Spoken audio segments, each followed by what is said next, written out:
मराठा आंदोलन के आगे झुक गई महाराष्ट्र सरकार, पुलिस अधिकारियों पर ही कर रही है कार्रवाई।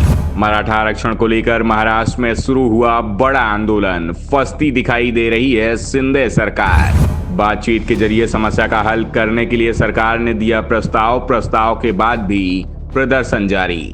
मराठा आरक्षण आंदोलन से अब महाराष्ट्र की शिंदे सरकार परेशान दिखाई दे रही है। शुरुआत में पुलिस के एक्शन को सही करार देने वाली शिंदे सरकार अब बैकफुट पर दिखाई दे रही है। जालना जिले के पुलिस अधीक्षक तुषार दोषी को अनिवार्य अवकाश पर भेज दिया गया है। दूसरी ओर मराठा आरक्षण की मांग कर रहे प्रदर्शनकारियों पर पुलिस के लाठीचार्ज किए जाने की घटना के 2 दिन बाद कार्रवाई की गई है। लेकिन इस कार्रवाई से साफ हो गया है कि शिंदे सरकार दबाव में दिख रही है। राज्य के सीएम एकनाथ शिंदे ने भी यह ऐलान किया है कि एडीजीपी संजय सक्सेना पूरे मामले की जांच करेंगे और अगर जरूरत पड़ी तो पूरे प्रकरण की न्यायिक जांच भी कराई जाएगी। इसके अलावा 2 उपाधीक्षक रैंक के अधिकारियों का भी जालना से बाहर स्थानांतरण किया जा रहा है। दरअसल मराठा आरक्षण की मांग को लेकर 29 अगस्त से मराठा मोर्चा के संयोजक मनोज जारांगे समेत 10 लोग भूख हड़ताल पर बैठे थे। धरने के दूसरे दिन तक सब कुछ ठीक था, धरना चलता रहा।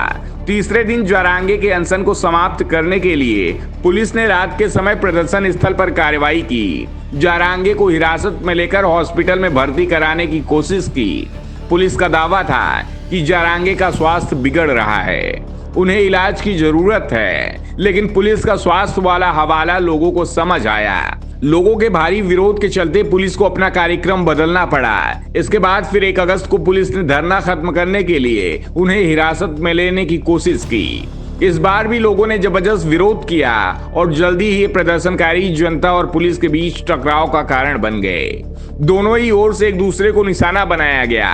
ग्रामीणों का दावा है कि पुलिस ने हवा में कुछ राउंड गोलियां भी चलाई थी, लेकिन अधिकारियों ने इनकी पुष्टि नहीं की। ये पुलिस के रिपोर्ट में नहीं है। इस घटना के बाद विपक्षी दलों ने सीएम एकनाथ शिंदे और डिप्टी सीएम देवेंद्र फडणवीस को घेर लिया, तो दूसरी ओर एकनाथ शिंदे ने भी पलटवार किया है। शिंदे ने कहा, मराठा समाज को आरक्षण मिले यह सबका उद्देश्य है, लेकिन इसमें किसी दल को राजनीतिक रोटियां नहीं सेकना चाहिए। सीएम शिंदे ने विपक्ष पर निशाना साधते हुए विपक्ष को आड़े हाथ लिया। उन्होंने सवाल किया कि चौहान मराठा आरक्षण पर बनी उप समिति के 2.5 साल तक अध्यक्ष रहे, उस दौरान उन्होंने वास्तव में क्या किया। एकनाथ शिंदे ने शिवसेना यूबीटी चीफ उद्धव ठाकरे का नाम लिए बिना पूरे एमवीए गठबंधन से ही सवाल पूछ लिया। नवंबर 2019 से 2022 तक मुख्यमंत्री कौन था, अब हमसे सवाल कर रहा है। शिंदे ने कहा, मराठा आरक्षण को लेकर लोग प्रदर्शन कर रहे हैं, हम उनसे संपर्क में हैं, उनसे प्रदर्शन वापस लेने की अपील की है। इस बीच डिप्टी सीएम और महाराष्ट्र के गृह मंत्री देवेंद्र फडणवीस के सुर भी नरम दिखाई दे रहे हैं।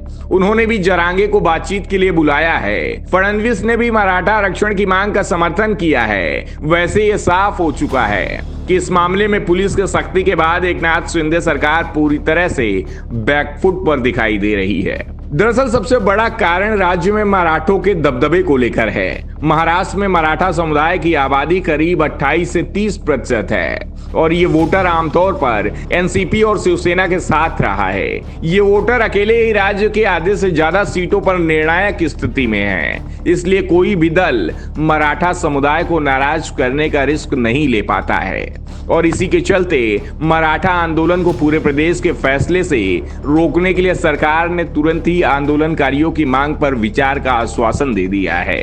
दरअसल बीजेपी की सबसे बड़ी चिंता लोकसभा चुनाव को लेकर है। 6 से 7 महीनों में ही लोकसभा चुनाव का ऐलान हो जाएगा और अगर मराठा समुदाय बीजेपी के खिलाफ चला गया तो इसके लिए राज्य में महाविकास आघाड़ी गठबंधन का मुकाबला बेहद मुश्किल हो जाएगा।